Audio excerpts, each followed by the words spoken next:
All right, so let's look at some more of this analysis of this brute force attack. All four of these challenges involve using it. Now, we could start from the query we had before, but there are many ways to do it. I'm going to try following these instructions. 1 to 10, and find events containing login. So I go up here and change it to 1 to 10, and I just want to find login. This must be my idea of how to do it from a while ago, because like I say, this is considered the unprofessional way to do it, to just search for a single word. But there's 866 events that contain the word login. And some of them are, of course, going to be that brute force attack with many login attempts.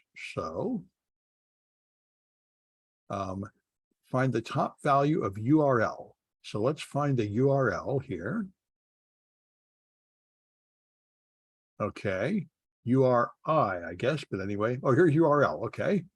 All right, so here's places it's gone to log in, and you see these are other ones that only have a few events, but here's the one with 431 events, and that's logging into the Joomla server on the web server, so that's pretty much obviously it. So we'll go to that one, and that gives us 438 events. And now examine the form data field.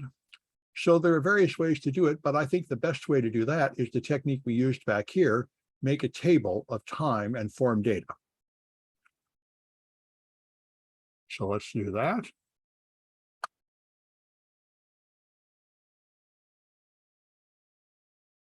Okay, and now, see, the beginning of this stuff is not part of the brute force attack, as we saw before. But if you go down a bit,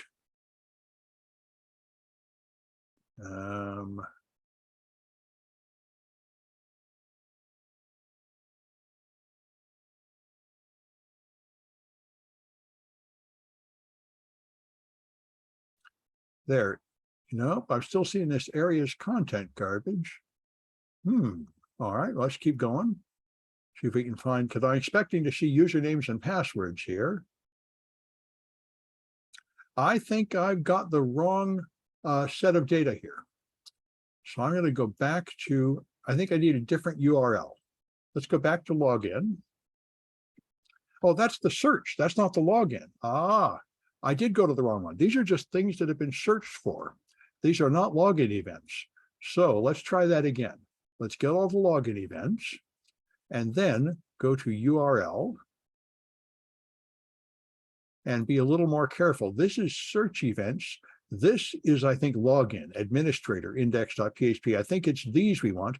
The thing that fooled me is I know there's about 440 of them, but this is 1 to 10 sampling. So I'm not narrowing down on them yet. So this is really 10 times that many, 1,000 events. Now I want to put in that form stuff to make time and form data. And now here we are, username equals admin. Okay, and now down here we're seeing username is admin and login, scorpion, numbers. Okay, this is the brute force attack, including some extra events I don't care about, but we're getting there. Now, right, so I have to add something to it. So I think I can look for this password equals. That's something that's in every one that I want, and maybe it's not in the others. Well, let's just add that to it. Password equals, I'm using quotes because I think that equals will probably be misunderstood by Splunk otherwise. Let's see how many we get now. Now we get 42, and these really look like the right event. Password equals, password equals, password equals. Now we want to see them all, so I turn off the sampling. And now I've got the 413 events. And now I can reconstruct the time period here. I'm going to sort by time. Click that, and now it's one way or the other. Let's see. It looks like this is going forward in time. 21.2 seconds, 22, 24, 247, 25. And as you can see, many guesses, many per second coming up. And here's a list of passwords, 1, 2, 3, 4, 5, 6, 7, 8, and let me in, and QWERTY, and 1, 2, 3. And so it's going through a long list of passwords. All right, So now we can answer quite a few questions on that. The first one is, what's the first brute force password used? Well, we can see it there, 1, 2, 3, 4, 5, 6, 7, 8. And that's earlier than all the others. What was the correct password? This one's interesting. If you go to the end of the attack, or I could just short time the other way. Maybe that would be better. Nope, looks like I made it this way too. All right, here's the end of the attack. And so the last password is Batman. And I suspect that to be the correct password as the end of the attack. And I can even verify that by showing that they came back and logged in again. So let's try, I think I've done all I need to here. Oh, the other thing, by the way, there's another question where it will help here, where you're supposed to see the time interval. How many seconds elapsed between the between the time it found the password and the compromised login? Okay, so I want to try items that have this password equals Batman, and username is admin. So let's see if I can narrow in on them. Login, admin, Batman. Those seem like that might narrow it down to the events of interest. And there are 7 of them. I expected to find only 2, but this is not too bad. Let's see if I can narrow down to the ones that are the login button. It's probably the form data I want. Okay. Yeah, so notice there are 2 login events, admin equals and password, and then other things. They're in a different order. So these are the 2 events that are interesting to me. And they both have password equals Batman. So let me put that in here.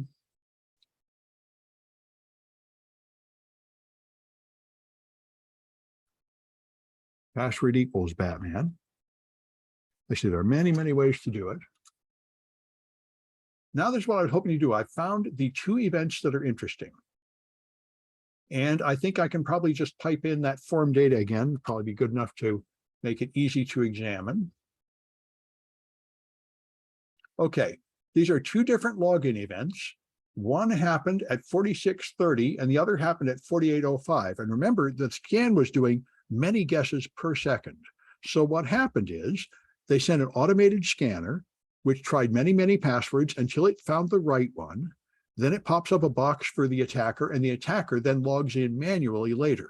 And by the way, you can also tell by looking at the HTTP user agent.